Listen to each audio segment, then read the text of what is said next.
IQ take, and that's not a pejorative, it's just being descriptive. Like, that's sort of a low-hanging fruit take. Let's take the higher road take, the Sayanim. Some of you know about the Sayanim, which is basically a worldwide Mossad intelligence program that recruits rank-and-file, regular, everyday, normal Jews around the world to aid Israel and Mossad and Israeli intelligence in carrying out their operations. Okay?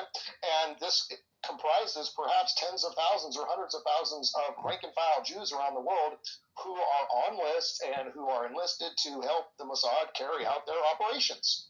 And this is well documented. You can get online. You can read about it. You can read about it in Ronan Bergman's Rise and Kill First, I believe. I think that's one of the books. The other book is Victor Ostrovsky's The Other Side of Deception. And by way of deception, he wrote 2 books about it. He's given lectures about it. We know the Sayanim are a real thing. So just off the top of the head, we know that there are rank-and-file Jews in law enforcement, in the medical industry, in banking. My dad's Mossad, and he never told me.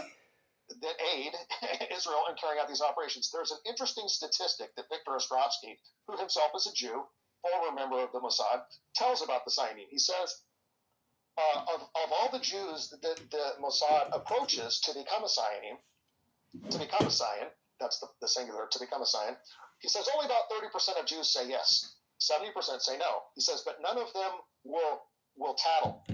So like I'm a Jew, Israeli intelligence comes to me and says, hey, we see that you're a doctor. Would you be willing to provide emergency services if one of our agents, here or whatever?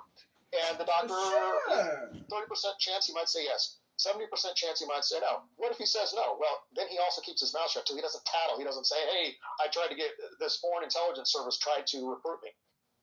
That doesn't happen, right? So Ostrovsky tells us, he's like, even for the Jews who don't say yes, they also don't tattle. So until the Jewish community gets real about this and begins holding themselves accountable, they've simply forced our hand. To Ryan's point, like, how do we trust them? Hard to know who to trust when there's tens or hundreds of thousands of them that keep silent about Israeli intelligence penetration of our institutions and our countries. Yep. Thanks, Sam. I see you guys get the high IQ shit. I just over here like, fuck it, they're Jewish. I don't trust them. We gotta have both, Ryan. We gotta have both. Right on, brother. Right on, my man. Hopefully they answer your question, John. Let's jump over to Beck. Did you have something you wanted to say? I'm gonna start second people down. Wait, do you also think Indians are stinky, smelly scammers, or is it just Jews? Right on, brother. What about South